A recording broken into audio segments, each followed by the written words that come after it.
Boom. Just like that, we're back. We're live. We are at it. Hopefully, you guys are having an awesome long weekend. I'm jumping on a little early on Sunday.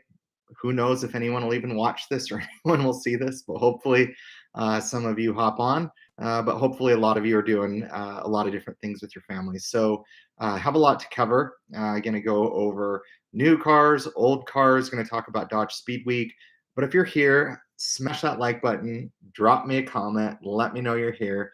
Have a lot of things that I want to share with you guys, want to catch up on a lot of different things. So feel free, leave a comment, leave a thumbs up. If you guys are hopping on, say hi. Would love to say hi to you guys, would love to interact. We can go as long as you guys want, as short as you guys want. That's what she said. Um, but rocking with the Pepsi Zero Sugar Wild Cherry. So hopefully you guys are having a good Sunday. Really appreciate those of you who are hopping on. If you guys just hopped on, give me a thumbs up, give me a comment. Let me know you guys are here. Would love to say hi. Would love to engage with you guys. So this is typically a little early for me to be doing a live. We'll see how well it does, but definitely hop on. We'll answer any questions you guys have. It's been a minute since I've done a live, and yeah, want to catch you guys up on a few things and want to talk about some of the videos that I've made recently and where things are going channel wise and a lot of other things. So, guys, if you're dropping in, thumbs up, leave a comment. I'll say hi to everyone. I'll answer any question. 909 Scat, I'm doing well, brother. How are you doing? Let's see, it was hip surgery, right? How did your surgery go, my friend? Would love to hear how things went. I think you said you had that on like the 18th, 15th, or 18th. Can't remember, but hopefully you're doing well, brother.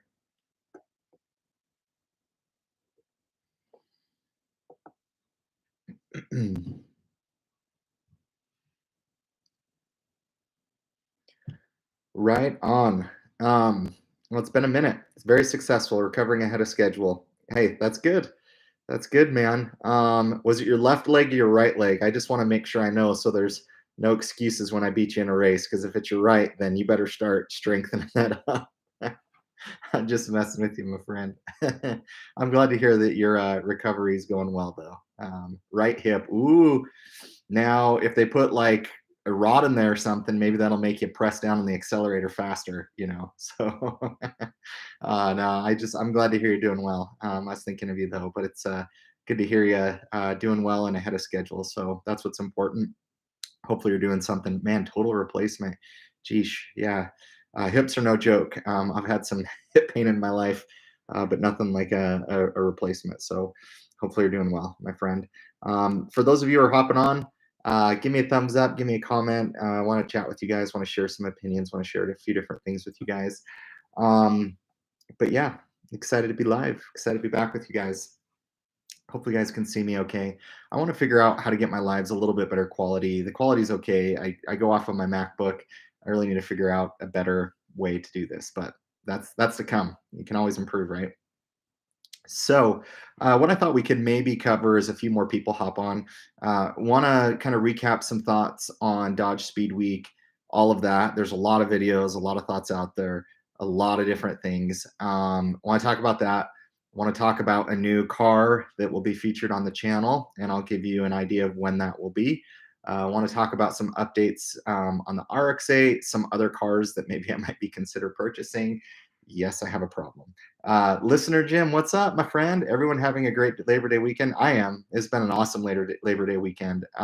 Super stoked. I just recently, today and yesterday, so yesterday on the new car that I have, I cleaned up the wheels really well, put a nice tire dressing on there that'll last for about a year, got some protectant on the wheels, and then between yesterday and today, I got rock guards installed on the new ride. So she's ready to rip. She's ready to go.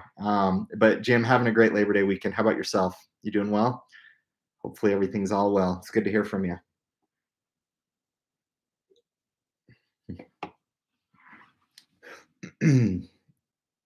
Well, right on. I'll jump into some things, but leave me a thumbs up, leave me a comment. Would love to say hi to you guys as we go through some videos. So, I thought I'd recap just some thoughts and things around Dodge Speed Week.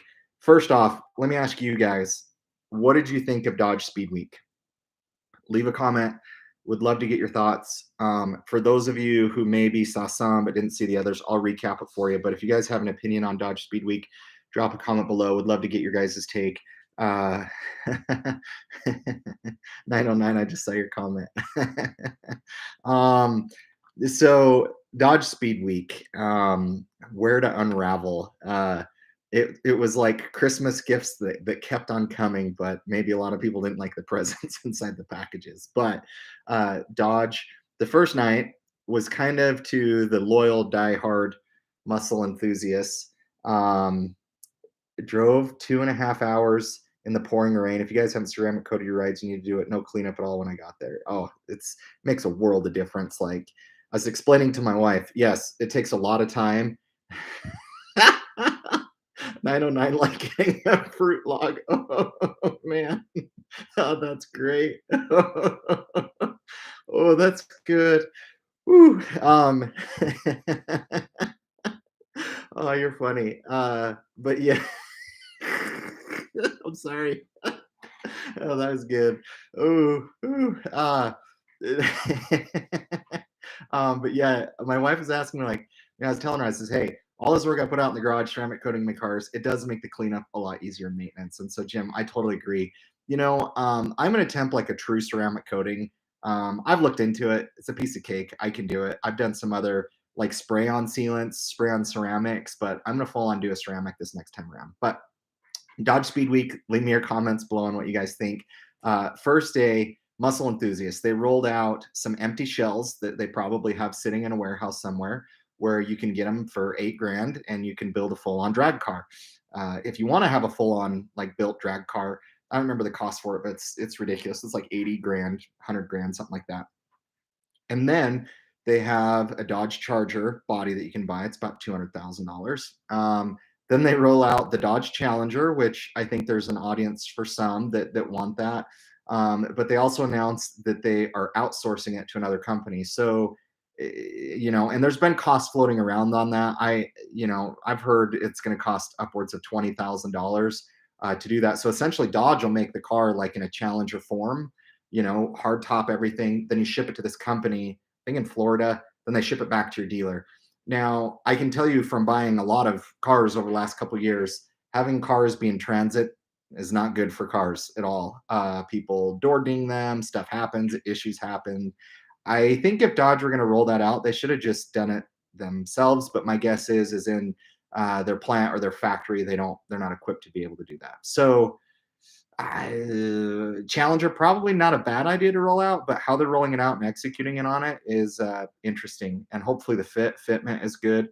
Think of how long it takes for you to get a new car that you order today.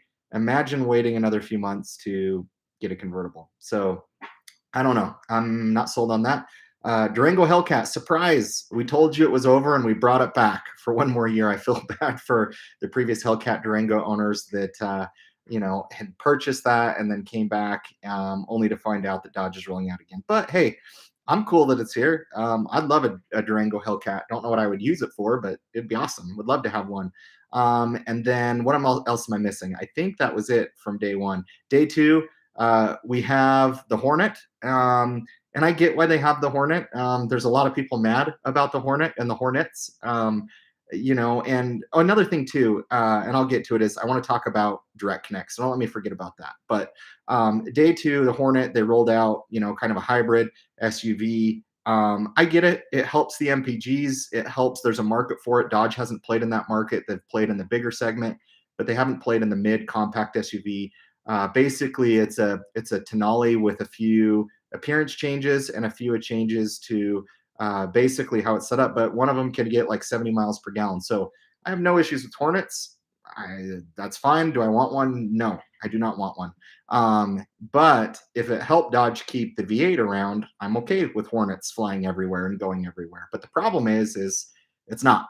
So that's day two. A lot of people got upset about that. I'm whatever. It is what it is. Day three, the electric car. Now, Dodge marketing, you need to change the name on your electric car. You can't have like 6 terms. It's the Dodge Charger Daytona SRT Banshee. Like, I don't know what dinghole came up with the name on that, but you guys should not have a job. Like, no one's gonna remember that. No one's gonna stick. Like it's like, why not just call it the Dodge Challenger, Charger, Cuda, Hemi, Plymouth, Roadrunner, SRT, you know, 392. I don't know.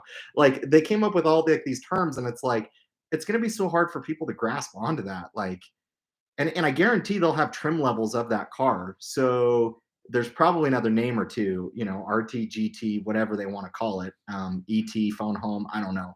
But looks wise, I don't think it looks bad. I don't mind it. Uh, it is a hatchback. Um, I don't know if a lot of you know that, but it is a hatchback. And granted, it's a concept car; it's going to change a lot. But the sound of it. Here's my take, guys. If you're going to be an EV, be an EV. Quit trying to be something that you're not. Or I don't know. I have to reserve some judgment. Apparently they're going to try and make it with some different power modes, some different power shots, some different maybe shifting transmission. All they're trying to do is just, if you've gone to Burger King, um, and if you've eaten their Impossible Whopper, it's something that's supposed to taste like beef, but it's not beef. That's what they're doing with the electric car. They're trying to make it sound like something, just be an electric car then. But I get what they're trying to do. Ultimately, I think it's a letdown. Ram trucks are still getting the V8 in it, from my understanding. But Dodge, I don't know. I just think the milk something, and I feel like they're milking this. The whole direct connection, I don't really get how that works, and it doesn't seem really seamless. It's kind of like a third party where you can still order stuff and get stuff. I think it's been around for a long time, so I'm not going to comment too much on that. But at the end of the day, I just think, if I were Dodge, okay, roll out an electric car. You have to roll out the compact SUV, but keep a 5.7 around, or keep a six, the big bad boy, 6.4 around. Keep a Hellcat, whatever you could do, like extend your range, but just to get rid of all the V8s after this year, and then the special model cars. So we've seen gosh, what is it? The bump the B, the Super B, and then rolled out a couple others. And you know what? I just think it's interesting.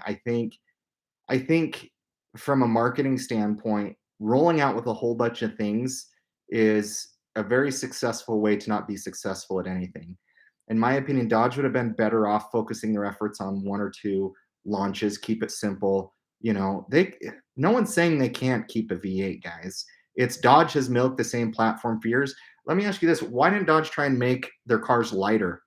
They're the heaviest cars out there. Why not try and make them lighter? Why not try and, maybe update the motor, maybe make it a little bit lighter, maybe change the block, maybe change some different stuff? Like, why didn't Dodge do that? Dodge has just been milking it for forever, and now I feel like they're kind of caught with their pants down, for lack of a better term.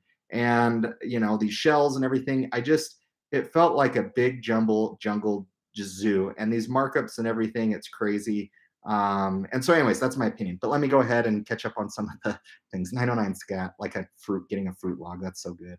Listener Jim, Speed Week was so for me. I like the Hornet GT, but after that, nah, I still don't buy it. They won't make another V8 Hemi. Way too much money to be made. I agree. I think Dodge also might be buying some time, because one impression that left me on Dodge Speed Week is that concept car. Anytime you've seen a manufacturer come out with a concept car, it rarely ends up being that. Dodge is a long ways away from having this electric car ready. I almost wonder if Dodge is just trying to avoid some larger tax bills. Which, by the way, when Dodge says they pay all these taxes, you don't realize they charge you gas guzzler tax. They're taxed. We're getting taxed too when we have a V8. Fine, tax me more to drive the car that I want. I don't care. I'll pay for it if I want it that bad.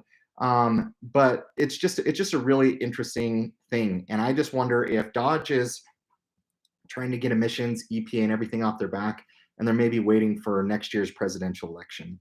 Maybe they keep it around. But there's one thing that's important: is Dodge, at the end of the day, you have to be careful of yanking your target audience around. You can't give something and take it back all the time. Will we be happy and scream at them? No, we won't. But like the Durango Hellcat, the Hemi, different things. Like, I don't know. I think Ford they're going to be the ones hanging on to the V8 and a manual transmission as long as they can. I think with their new Mustang lineup, that'll probably stay in the lineup until 2029. Like, kudos to Ford. Chevy, there's rumors, there's word that after 2023, no more. But you have to think with how many cells and different things that are happening that there's a marketplace for someone to carry a V8. But find other ways in your lineup to do it. Heck, make a Prius, make tons of Priuses, call it the Dodge Trius, whatever you want to do it. But whatever helps give your audience more opportunity to buy what they want. Because, like, look, Dodge at a steady clip has been selling, 100,000 Chargers and Challengers a year. Those go away in a year. That's 100,000 cars a year that potentially someone could capture revenue on. So, I do think it's possible they bring it back. I just think you lose that story. What Dodge was doing so good with their marketing, in my opinion, was building up that brotherhood of muscle, building up that old school nostalgic muscle car feel. And I am actually shocked because I thought Dodge would have got rid of the Hellcat. I knew that was coming. I thought maybe the 6.4, but honestly, I thought the 6.4 would stick around as well as the 5.7. But they just said, hey, this year it's the last one we're putting a plaque in it. So if they do bring it back, will we all clamor? Yes, we will. But at the end of the day, I think Dodge messed up. I do. And it's funny. A lot of YouTubers are trying to convince us that, hey, this is a really good thing. This is awesome. This is really good. But at the end of the day, has anybody driven a Hornet? No. So don't give me your life review on how this is going to be amazing. Like, and that's a struggle that I have that's happening a lot in social media is there's a lot of people praising stuff and there's also a lot of people critiquing stuff. Now, is it fair for me to critique a lot of the Dodge stuff? In some ways, yes. In some ways, no. But it's also fair for someone to say, hey, I'm on board with this EV thing. This is great. Blah, blah, blah, blah, blah. Hornets everywhere. I want to own them. Like, you guys are going to get the truth from me, and you're always going to get the truth from me. And I don't care if a manufacturer does whatever to sweeten the pot for me. I'm always going to be me. And that's a promise I have. So, soapbox off of it. Hatchcracker 570. What's up, Austin? Mopar nerd here. What's up, brother? Dude, I almost didn't recognize the name Hatchcracker 570. That's good. I like it. Hope you're doing well, brother. Chris Molarn. Hey, what's up, brother? Good to hear from you. It's been a minute. Thanks for hopping on. I hope you're doing well. Listener Jim, if I could afford an EV, I would buy a Tesla. They have the bugs worked out already. I can't see the average Joe being able to afford one or have the capacity to charge one at home with their power grid. And I'm on that same mindset, guys. If I had to buy an EV today, I'm going to go right ahead and buy a Tesla. You know why? Because they've been selling Teslas for almost 10 years. They've worked out all of the kinks with it, or a lot of the kinks with it. And what's so funny is California this week or last week announced that in 2035, they are going to ban the sale of new gasoline vehicles. Same with Washington. And that same week, California said, don't charge your electric cars. Like, guys, I'm going to jump on a soapbox here because I'm sick of all this electric shit. It drives me nuts. It bugs me. Do I think differently of anybody who owns an EV? No. Own an EV. Own a V8. Own a Prius. Own a diesel. Own whatever you want. That's what makes this country great. You work hard. You buy whatever you want. There's no shame for me. But I have a really strong problem with a government and EPA that are dictating what these manufacturers can do. Here is the truth about electric. Where do you think everybody gets their electricity from? A lot of it's from fossil fuels, and that's not going away anytime soon. We're in a huge drought across the nation. You can't get in a Tesla right now and have a smooth road trip from coast to coast. You can't. You have to plan. You have to stop here. You have to stop there. You got to charge here. You got to charge there. Oh, fast charge, low charge. Like, guys, like, what do you think all the plastics are made of that go in cars? Fossil fuels. Like, do we just think we're going to be able to have this endless supply of batteries that we're going to just be able to mine for forever and ever and ever? No. Can our electric system think of Texas and California? Their electric system right now is struggling to even keep up with what they currently have. And from my understanding, 1% of the nation has an electric car. 1%. What happens if that goes up to 10%, 20%? I don't care. I know infrastructures are going to get better. Batteries are going to get better, but you can't tell me that we are going to be living in a world that will be able to solely be able to live off of electricity. And at the end of the day, guys, here's what's going to happen. Let's say the grid eventually they find out how to do it. They're going to charge you up the butthole for your electric bill. They're going to capitalize on it. And you know what? At the end of the day, why are we picking on the audio industry? Why don't we pick on other industries that are polluting the world? Am I for making the world a better place? Absolutely. But the V8 people were a small group in the problem. You know, why not look at a factory? Why not look at an old truck that's driving down the road and leaves a huge cloud of smoke behind it? Or a car that has, has an engine going out or whatever it might be, that the car that's burning oil, like look at those, fix those. But like, we are not ready to sustain electric. And here's the thing with electric, and why I have a problem with it, is because this is being pushed by certain groups, by certain parties. And the reality is a lot of people in America can't afford a new car. You want to buy a used electric car? Do we know how long those batteries are good for? Wait until one of those batteries goes out in those cars, because you're going to get almost a total claim on the car if you have to replace it. You're looking at $20,000. You think a $6,000 engine is a lot to repair? Why don't you repair a battery pack? Like what happens in a lightning storm, rain, cold weather, affects charge time. All of these things, guys, like they've not been thought through. If you wanna watch an interesting video, go look at Chicago Auto Pros, Chicago Auto Detailers, one of the two. But they looked at a brand new, it's a Rivian, I believe. It's a red car, and just look at that brand new car. The quality of an electric car right now inside a Tesla, a lot of issues. Fitment, plastics, just cheap, paint. I had a detailer here in Utah. They won't even polish a bumper on an electric car because it pulls paint off. The quality is not there yet. The infrastructure is not there yet. I think an electric car makes sense as a daily commuter. You maybe go 50, 60 miles a day. That makes a lot of sense. But to just start banning all of just internal combustion engine cars, what is the world going to look like when that 1% goes up to 50% or 60 or 70? I can tell you exactly what they're going to do.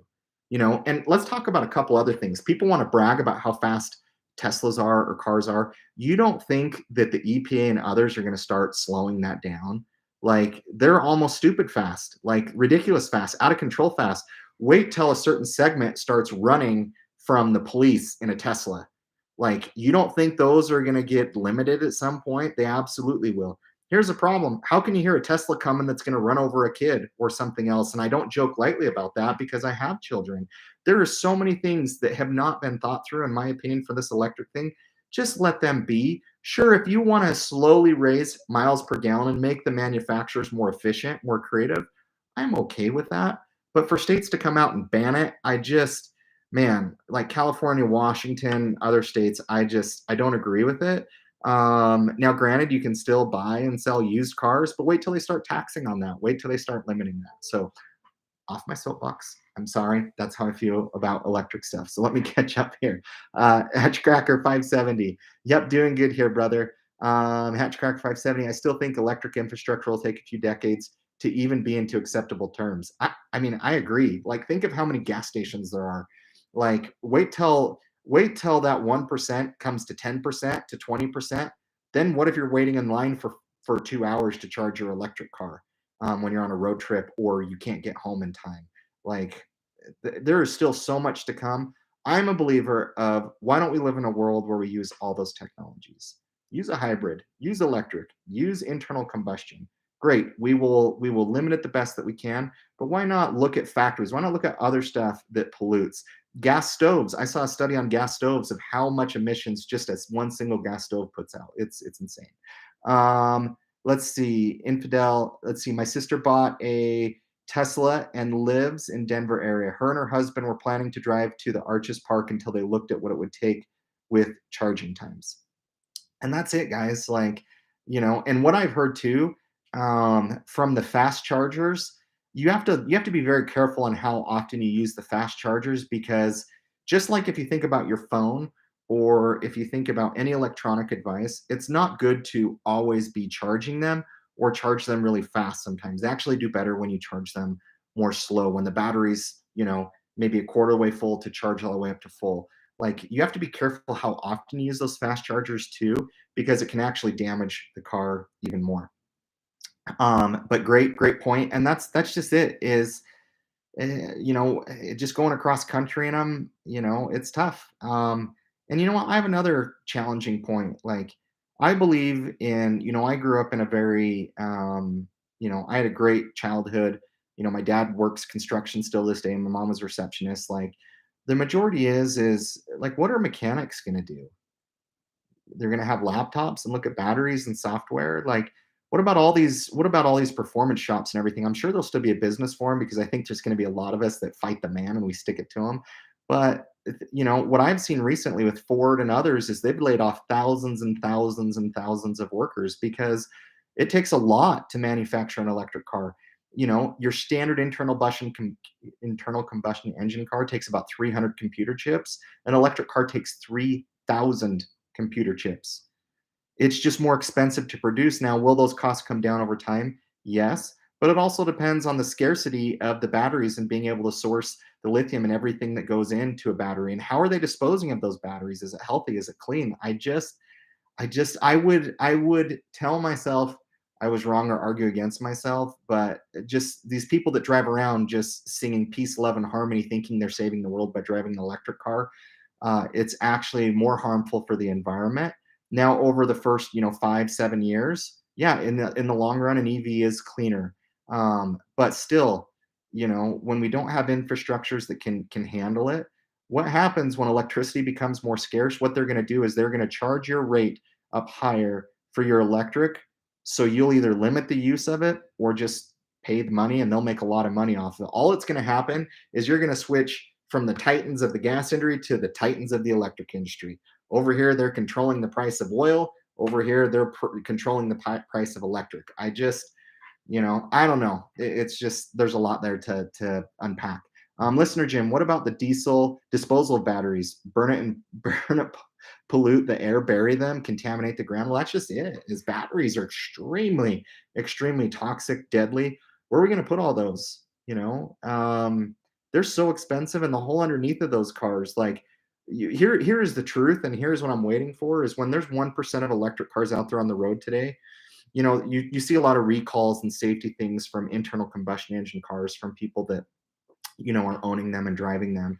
But at the end of the day, what is that going to look like when 10% of the world's driving them, 20%? Like, are they safe from fires? Are they safe from a lot of stuff? Now, internal combustion engine cars, they can light on fire too.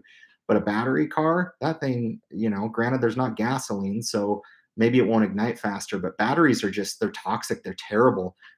So I just think we're living in a fantasy land. Do I think electrics will die off? No. I think it's going to stabilize. I think at some point in time, it's going to kind of correct. And I think maybe 20% of the world will drive electric cars. Now, I can look back on this in 10 years when I'm completely bald and call myself wrong on this. But I'm not sipping the Kool-Aid. I'm sipping wild cherry Pepsi, zero sugar though. Let's see. Hey Jay, what's up, brother? Hey, gone in. Love your channel. Been loving it for months. I have a question. Putting 20,000 down on a 2S1LE, a good idea?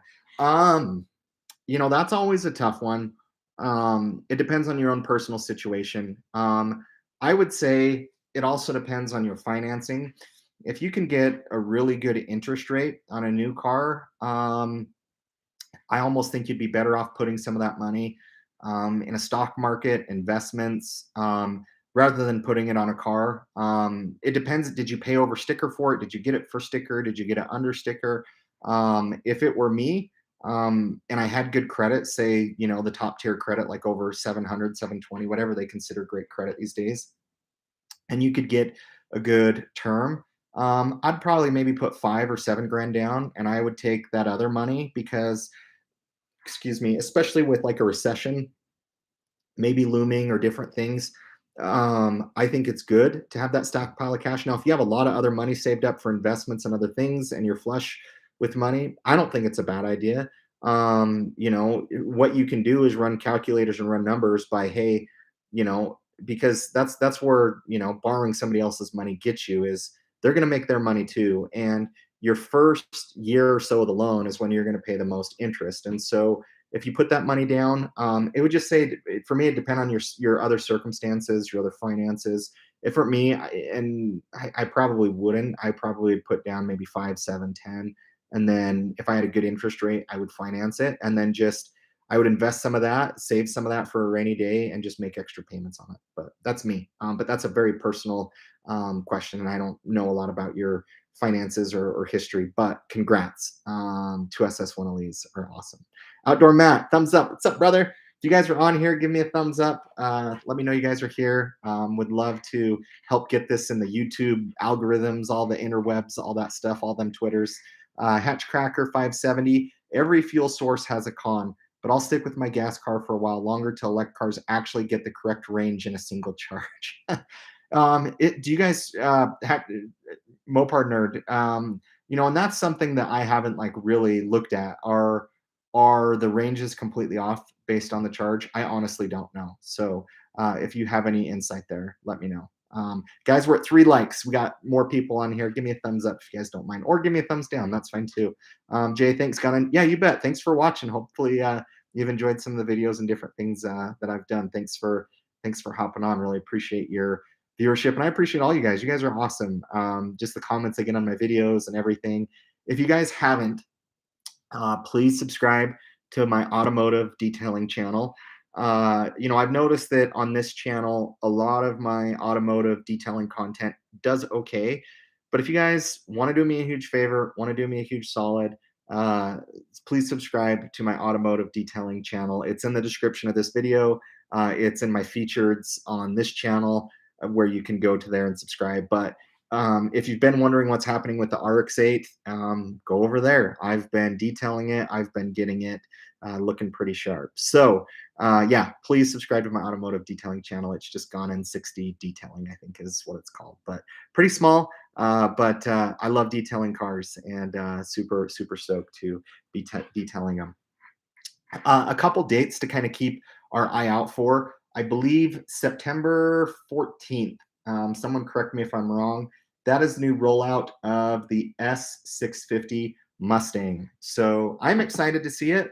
If you've gone over to Ford's Instagram page or Twitter, they've sneaked some sound clips of the car. They've sneaked some different things with the car, and sounds awesome. It's V8. So I'm excited for the release of it.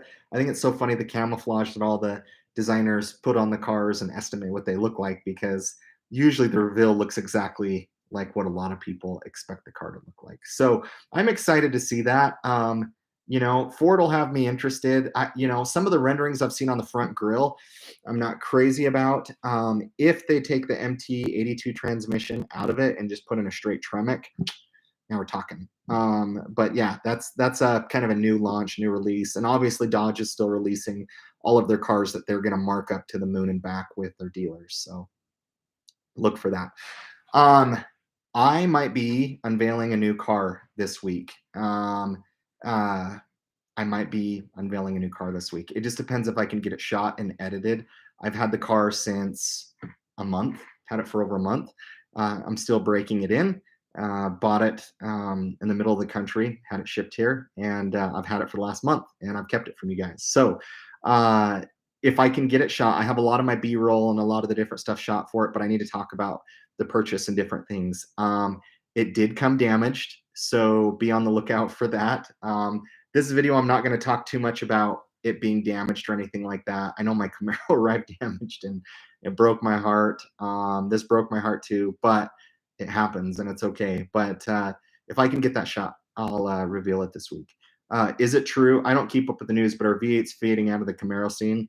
They absolutely are. No one has come out and said like a firm date, but I'm expecting 2023 to be the last year of the Camaro. Now, if Chevy is smart, I would hang on to it for another year or two, and I'd capture a lot of those Dodge enthusiasts. That's just me, but obviously there's a lot of people that make more money than me or a lot smarter than me. But yeah, Jay, it is true. V8s are fading out of everything. This Ford has said this is probably the last V8 Mustang. We'll see if that's true or not. I think Ford's the only one carrying the flag at this point, further than everyone else. But Dodge has, for the Challenger Charger, 2023 is the last year of the V8 Hemi, according to Dodge. They're rolling out electrics, they're rolling out Hornets, they're rolling out all sorts of stuff. So Camaro's been a little bit vague. You know, Chevy really disappoints me.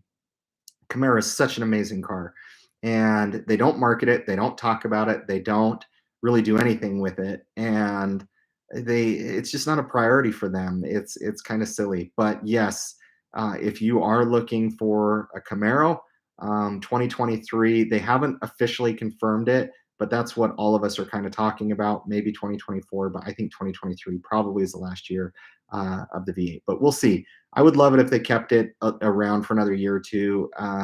Camaro's awesome. Challenger's awesome. Charger's awesome. Mustang's awesome. I've loved them all. I've owned them all. But yeah, that's kind of where things are at.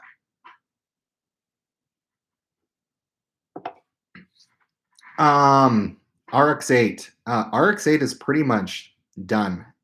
If you head over to my automotive detailing channel, I've shampooed the carpets. I've detailed the car. I've removed rust off of the rotors. I have paint corrected the car. I have put a ceramic spray on the car. And that car is great. I've put about 4,000 miles on it since owning it. I've done some really long road trips in it. That car has surprised me. Super smooth shifting car, super high revving, not very fast. It's got a Bose audio system that sounds amazing. I've got the AC to the point where it's working pretty good. That is something that they struggle with, but it blows cold. The only thing I need to fix on the RX-8, it's due for an oil change because the last 3 or 4,000 miles I put on it. It's due for probably some new spark plugs, and I need to get a new coolant tank for it. So, you know, my car, as I drive it, my coolant light pops on and off. It's not meaning the car's out of coolant. It's something faulty within the bottom of the coolant tanks. They have a sensor that kind of goes out in them. So that's it. I mean, just upkeep. But that RX-8, it's been awesome. I have loved it. I'm really wanting to take that car and hammer it through the canyons here in Utah, especially maybe as the leaves are starting to turn here in the next month. I think just doing a POV, just smashing that thing through the canyons, I would have a blast with it. But RX-8's doing awesome. I contemplated selling it at one point, posted it, took it down. I've had that car since April. So how many ever months that is, which for me, that's sneaking up on a long period of time. I'm sorry if you guys like some of my cars and I sell them. I like too many cars. So yeah, so that's kind of it with the RX-8, but I took it down. It's really hard to find an RX-8. Right now I'm pushing about 45,000 miles on it. Car feels strong, feels healthy. It's never given me any issues with it. I did catch some freaking sweet shots of lightning. If you guys go check out my Instagram, had some awesome posts on that. I currently am looking for another car, a third car to add to the channel. And I'm going to put up a poll up here for you guys for which one you think would be better. And, you know, I'm going to type it in the poll in here because I think somebody mentioned it. So I'm going to talk about the cars that I am considering. So I'm going to go ahead and type it in here, and then you guys can vote on it here in just a second. So the first car, Acura RSX Type S. These cars, the motors rev to the moon. They're very modifiable. They're a lot of fun, and I've always wanted one. Great shifter. You can get them for pretty cheap. They respond to modifications really well. Probably one of the most bulletproof engines ever made. Another car that I'm considering is a Subaru Impreza WRX STI. I've always wanted one and I will own one. Subarus are so hard to buy. So first off, Acuras. The RSX Type S, almost all of them are hammered. Almost all of them are just in crappy shape. But I've found some that are not too bad or some that I can fix up. The Subarus, man, almost every ad you look at for a Subaru, new long block in it, new long block, new short block, new long block, slightly modified. You know, like people modify those cars like crazy, and it's insane. So there's that, and then obviously the Honda S2000 has been a staple. So I'm gonna go ahead and create a poll for you guys, and please vote for it. Which one should I buy? Let's see, I have an option. RSX, S, Subaru Impreza X STI. and then Honda S2000. On the Honda S2000, a lot of people say get the AP2s because they have, and there's the poll, so go ahead and vote on it. A lot of people say get the AP2 Honda S2000 because it's got more torque. It doesn't rev as high, it doesn't rev to that 9,000 RPM. The AP ones do, but a lot of people say that that torque curve and everything else is just better in the Honda S2000. Here's my thought process on this as you guys are voting, and please vote. Is Honda made a ton of the S2000s. There's a ton of them around, and they're always in really good shape. They're astronomically expensive right now. However, the Subaru Impreza WRX STI and the Acura RSX Type S, uh, they're becoming more rare to find in really good shape. Whereas a Honda S2000, if you get on Auto Trader and just Google, you can find tons of them for 30,000 miles, 40,000 miles, and those cars will go for 300,000 miles. Same with the RSX, the Subarus. Those are kind of like an RX-8 gamble, in my opinion, and I've gambled. So that's kind of where my head's at. Is S2000 is probably a little bit out of the budget. The WRX STI is probably a little bit out of the budget, especially for the ones that I want. But the RSX is something that I want, and I think it'd be fun to build and to take care of. So let's go ahead, give it a few more minutes. While you guys are voting, make sure and give me a thumbs up. We only have 6 likes. We have more people in that in here, so give me a thumbs up. Would love to get your guys' opinions on it. So let's see, Colostomy Bag, what's up? Hey, Toyota 86 Neptune Blue Gold Wheels. Is that the car that you have, or is that a suggestion for me to get? I think the folks at Daily Driver, they bought a car for their channel, and it's that Neptune Blue Toyota GR86 with the gold wheels. So I love those. I actually would like to own an 86. And that might be in the price budget. I'd want the premium on those, but I do like those. I would like them. What's funny is the GR86s and the BRZs. I don't know if you guys have seen this, but they're having a lot of them, or I shouldn't say a lot, but I've seen some on the news that their engines have seized and failed because they use too much silicone by the oil pickup tube. And then that oil pickup tube is sucking that silicone against the screen, and it's actually causing some engines to seize because they're not getting enough oil. So kind of scary, but that's something that I've seen recently from those. So anyways, it's interesting. I think every car has kind of those rumors and things that they come out when they come out, but yeah, it's interesting. Let's see, Colostomy Bag, the RSX would be great. Okay, so let's go ahead and let me look at the poll. I'm gonna go ahead and end it. Let's look at the results. By the way, does it show you guys the results on the poll? Because if not, I can put them on here. So looks like we had a total of, let's see, 5 votes. I'll put this on here. First place is Honda S2000, and then a tie between the RSX Type S and Subaru Impreza. Oop, if I could type. WRX STI. So there you go. Those are the results. Some of you have mentioned before to include those. So, other cars I've considered is, maybe a Mustang or a GTO, something like that, something fun, V8. But I'm really trying to collect a lot of the cars that I've wanted ever since I was in high school. I grew up raised on muscle cars, and but at the end of the day, I really like the JDM scene and Fast and Furious and everything. Hey, In Focus, what's up, brother? Guys, go follow In Focus Photography on Instagram. Just bought a Riverside Blue Camaro, looks awesome. Also does some great detailing work too. So let's see, your wife's uncle just got a clean S2000. They're awesome. The S2000s, probably one of the most fun cars I've ever driven. Just shifts so smooth. I've heard that the RX-8 and the S2000, the transmissions are kind of made at the same place, because the RX-8's transmission is butter. It shifts so nice. The S2000, it's a masterpiece. And if you guys don't like the looks of it, it's okay. Go drive one. Go drive one if you can, because it will change your opinion about how much horsepower, how much torque you need, because those cars, man, they're a blast. They handle so well. So yeah, you can get a lot of S2000s, for for the S2000s right now, and you guys tell me what you think I should do. For the S2000 that I would want something around probably 70,000 miles or less. 70 to maybe 30,000 is probably where I'd look. Realistically, from what I've seen, unless you guys are way better negotiators than me, and you probably are, the price range on those are from about 25 to $32,000. Around 32, you can get, a lot of them here in Utah for around, 30s. Um, or an RSX Type S, the highest you're going to pay for one of those under 80,000 miles. So about 70,000 miles is the lowest miles that I've seen.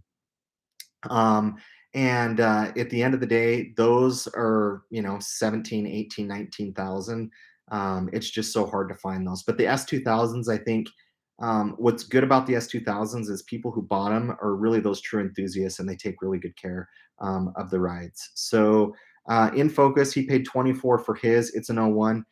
In Focus, how many miles does it have on it? Because 24 is a really good deal.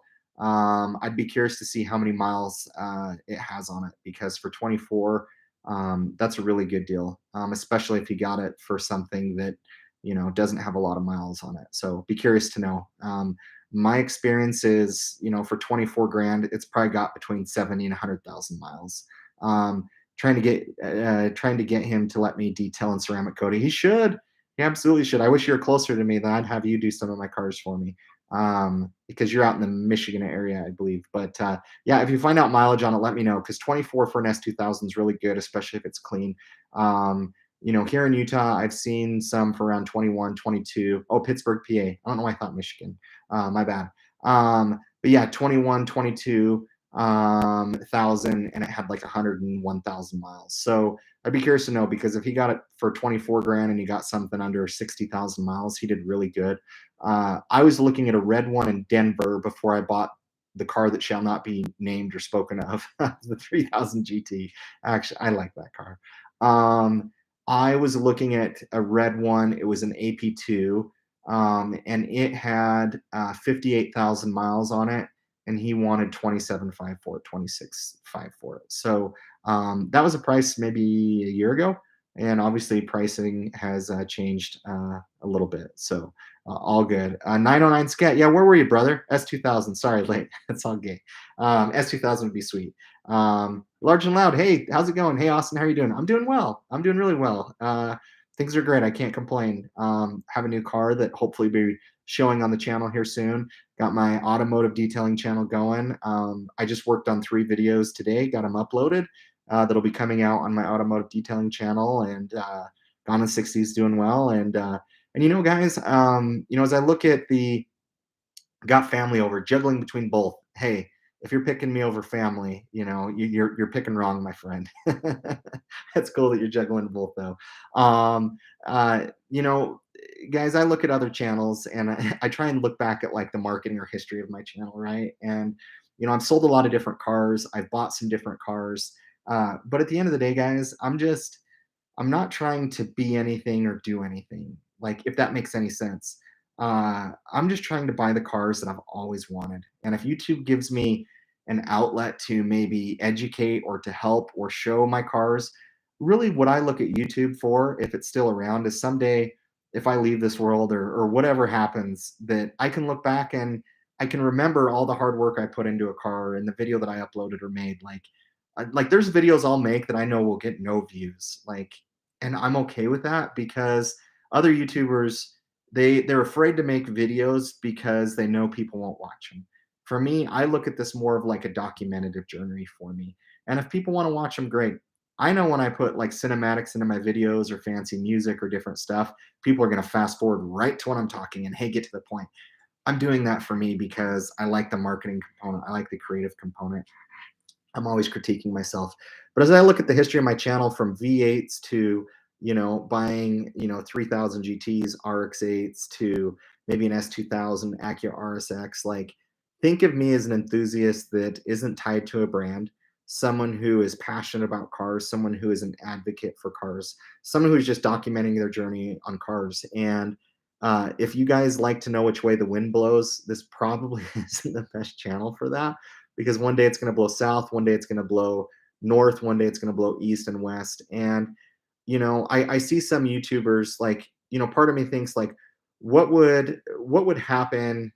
What would happen if I just stayed with Dodge? The reality is I'd probably be a lot bigger if I would have just stayed with Dodge. And I'm okay with that because I wanted to try out Mustangs. I wanted to try out Camaros. I want to try out different cars. And so, I've been thinking about making a video on that, just kind of explaining it, but I'm just an enthusiast. I grew up listening to Led Zeppelin, Black Sabbath, AC/DC, Deep Purple, Tom Petty, Rush, Blackfoot. If you ever heard of Blackfoot, Kansas, Boston, Styx, all those guys, Steppenwolf, all of those. My dad introduced me to the movie Vanishing Point when my mom was out of town. I remember going and watching Gone in 60 Seconds at the drive-in, and I told my parents afterwards, that's the best movie I've ever seen. The 67 GT, Shelby GT 500.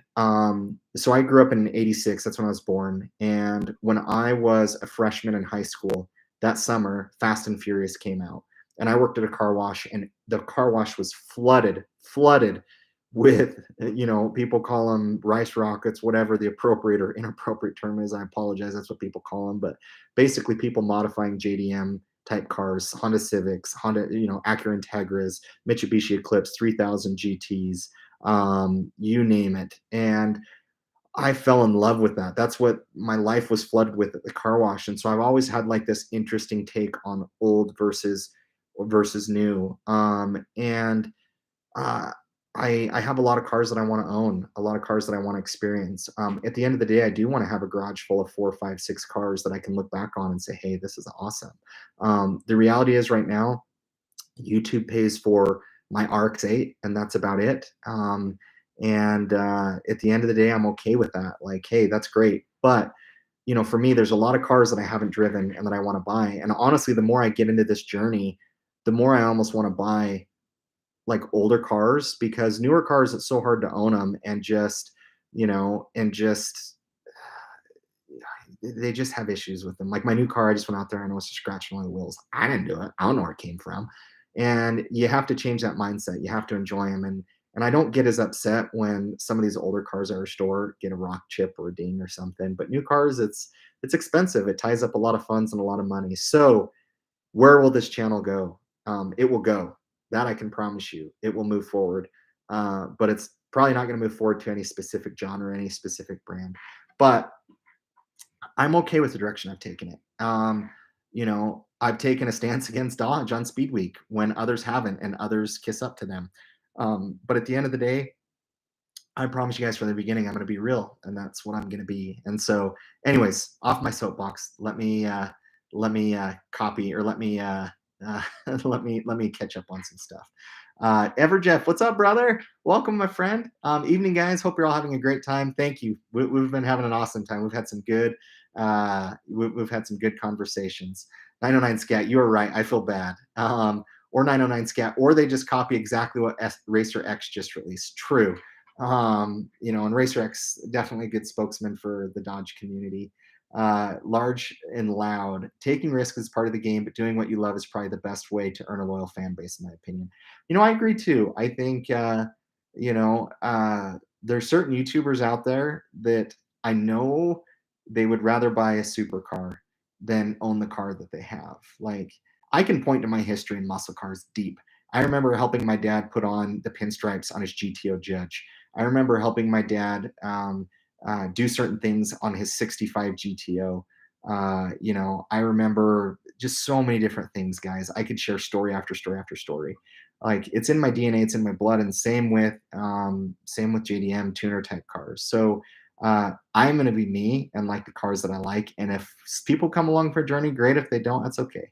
Ever Jeff, I did a shout out to your channel in a video I'm editing right now from the local Caffeine and Octane car show today. There was a couple SS1LEs next to me and a 2015 Z28. It was sweet. Oh, thanks, man. I appreciate that. I'll keep my eye out for that. Thank you so much.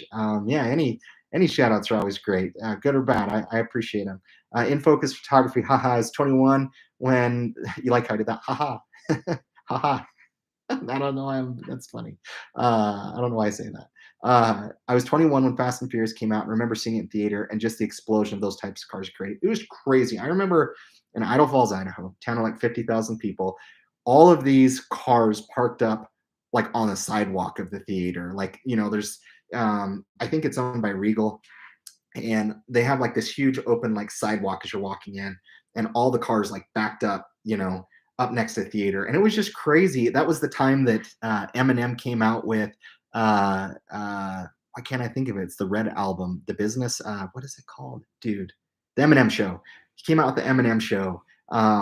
Dre just released some of the Chronic and different stuff, and now you guys are getting a full history of my life. But it was such a good time. I love that music, and I'd like to find a Mitsubishi Eclipse. I need a break from Mitsubishi because I don't.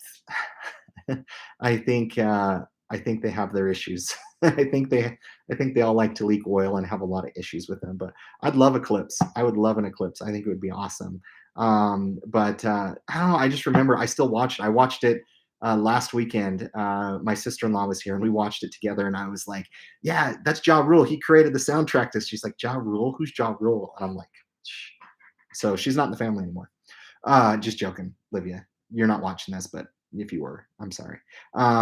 Do what makes you happy. Don't worry what anyone else thinks. My father could care less about cars. You are lucky. Yeah, and one thing I've asked my dad to do is I've asked him, and Dad, if you're watching this, which I don't think you are, because if I don't post it on Facebook, you don't know how to find any of my videos. And if you do, I'm sorry. That was me. But I've asked my dad to document all of his stories growing up. The reason he got into GTOs is he before he I think it was before he went to high school every morning or he went to work. I can't remember. But my grandparents lived next to a freeway in Idle Falls that takes you from Idle Falls up to Rigby up to Rexburg. And my dad would sit on the front steps and he would wait every morning for this GTO to roll by down the road and just hear it. And he always wanted one. He got Trans Ams.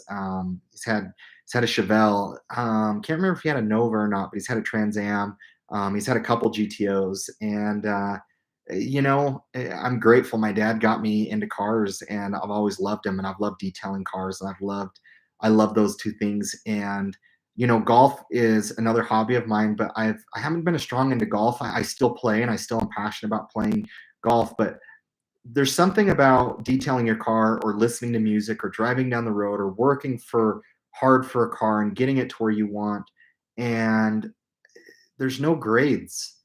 In golf, you grade yourself. You keep score. You don't keep score on building cars, on transforming cars and making your own. And it's been very therapeutic for me.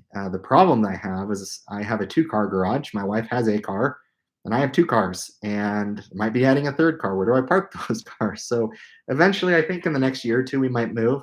We've been in this house for about 8, 9 years, and I do want to have maybe a four-car garage for sure, at a minimum a three-car garage. But I'd like one that's too deep on one side, because I'm gonna continue to add cars. I am.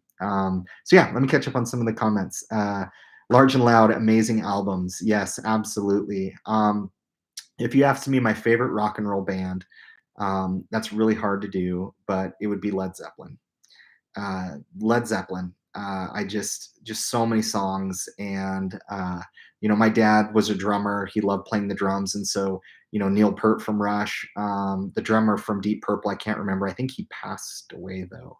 But at the end of the day, I mean, you got John Bonham from Led Zeppelin, and I used to. I bought a couple of. You remember when you could get like DVDs of like how the bands made certain albums? Like I remember getting one for Led Zeppelin, and they talked about this place where they would go and write music, and I don't remember the name of it. It's been a while since I've watched it, but John Bonham opened up his drum set in the stairwell at this place that they were at, and he loved the acoustics of it, and that's when they came out with When the Levee Breaks, which I love that song. Such a great song.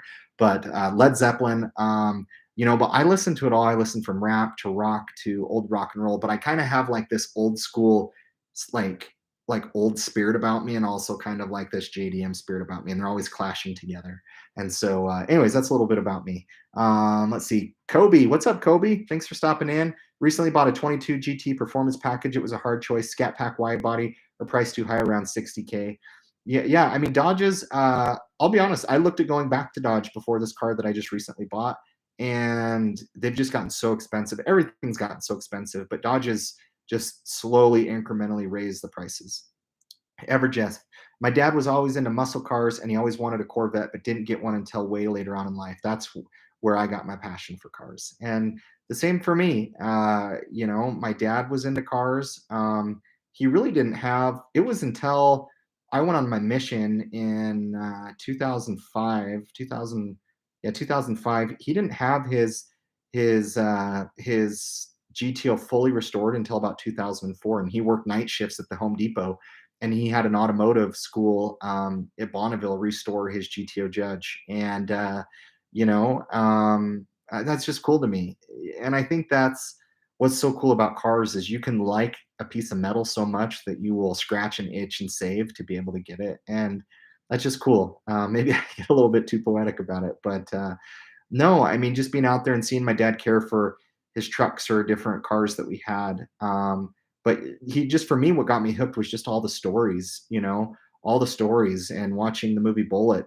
Vanishing Point for me, that's when it really sunk in. I don't think I watched Vanishing Point until I was, actually, I take that back. Gone in 60 Seconds was the movie that really, really got me in to just caring a ton about cars, because my dad always talked about them. He'd always tell stories. He'd always share kind of, hey, I was driving down the road listening to this album when this came out. I had this car then.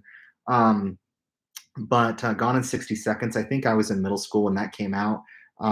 And that's when I really like got into it. And then I think when I was a sophomore, junior in high school, my mom went out of town, and my dad had ordered into Hastings back when Hastings was around, and he ordered the movie Vanishing Point, and I think it came in a VHS. I think I now own it on DVD. And when I saw that eggshell white Challenger just running from the law, that was, man, that sealed it for me. Then I watched The Bullet. Then I got into other stuff. Then my dad introduced me to Two Lane Blacktop and other stuff. Like, there's not a muscle car movie that you guys can really trump me on. I've watched them all. Cannonball Run. There's so many good ones. Smokey and the Bandit. There's some good stuff in there. And so my junior year of high school, I bought a Nissan Sentra, and I worked at a car wash, and we knew the owners of the car wash. And my cousin had a Nissan Sentra, and it was actually pretty fast. It was a 5-speed. It was pretty fast, and it needed a huge paint job. I think I featured it. If you go to my 3000 GT reveal video, you can see my Nissan Sentra and me working on it, or what it looked like. But we paid $100 for that car. We got a super good cheap pass on a pass from my aunt and uncle, and so we got it for $100. Now normally those sold for like $500 or $600. My dad and my grandpa, they worked the car over. I worked it over. I had to sand the entire car myself. I used the wrong sandpaper, and like, I didn't really have a whole lot of instructions on how to do it, and I got too aggressive sandpaper and I scratched up the car some, and got a super cheap paint job on it. But that car was mine, man. I rotted that car as hard as it would go. It was okay fast. It wasn't too bad. Got great gas mileage, even though I'd rot it. That engine, you could have eaten off of the top of that engine. It was so clean. And I was proud of that. I had that my junior and my senior year. And I really wasn't able to get really back into the car scene until about 3 years ago, 2 years ago. Yes, I had an Infiniti G35 all-wheel drive that was fast, that was fun. I got a Jetta after my mission in 2007. It wasn't turbocharged. Then I met my wife, and hers was turbocharged, and that was fun. So I drove that car as a daily, where we got her something else. And then my father-in-law is big into restoring Mustangs. He's featured in a lot of Mustang magazines for being one of the best restorers of Mustangs in the country. And so it's like, I have my dad. Then I met my father-in-law. It's like, hey, I got like Dad 2.0 too. Like, he likes all the same music I do. He likes all the same cars I do. So it's like I have two awesome figures in my life that both like these cars and music, and I'm super appreciative and grateful for that. And so, 3 years ago, let's see, was it 3 years ago? Maybe 3 years ago. Um, it was in the fall time. I was looking at leaving my current employer, and Ford versus Ferrari came out. And I remember driving over there with my boss in his Audi RS7. I think it was an Audi RS7, or he had his M series at the time, his M2 or M3, maybe M3. I can't remember. And I remember driving over there, and I remember going, you know what? I want to be able to make the kind of money that he's making to be able to enjoy this stuff. Like, I want to be able to drive these cars because I couldn't afford it at the time. And I had a job offer on the table that would allow me to make more money. There'd be certain sacrifices and different things. And I remember watching Ford versus Ferrari, and it was before Thanksgiving. And I came home and I was like, Candace, I am gonna get the Dodge Challenger now. Did the Ford versus Ferrari inspire me to buy a Ford? No, it didn't.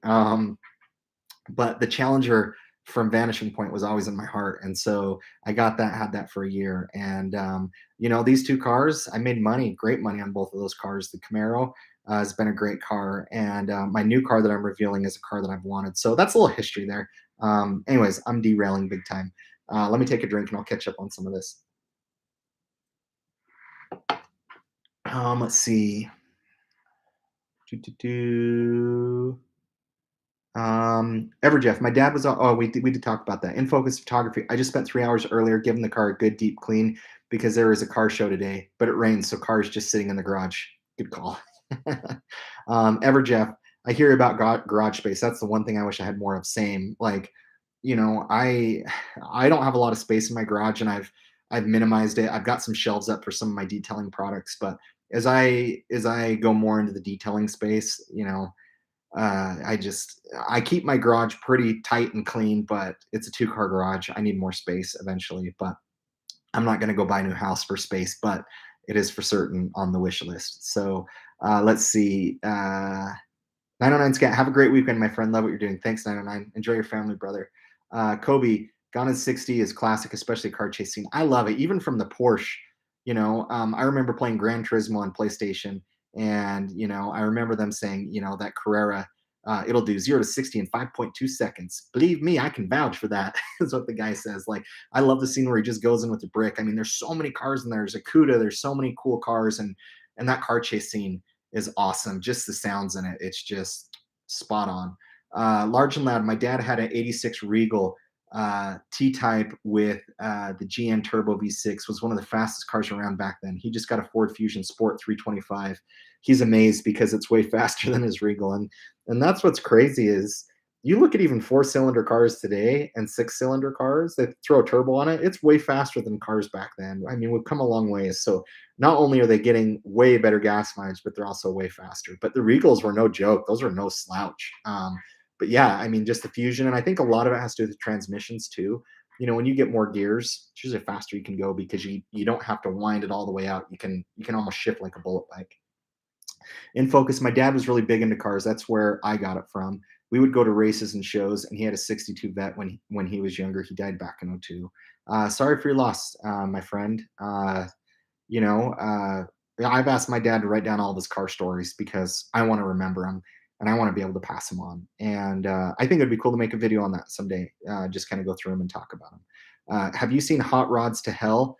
American Graffiti is good too. Okay, Jack, you have stumped me because American Graffiti, yes. Hot Rods to Hell, no, I haven't. So, okay, I take that back. I have some good ones to learn. If you guys have any other ones I haven't mentioned, please let me know. In Focus Photography, my uncle, his brother stopped by yesterday to see the new 1LE and took him for a ride. And he said it was like when they were younger, and my dad took him for a spin.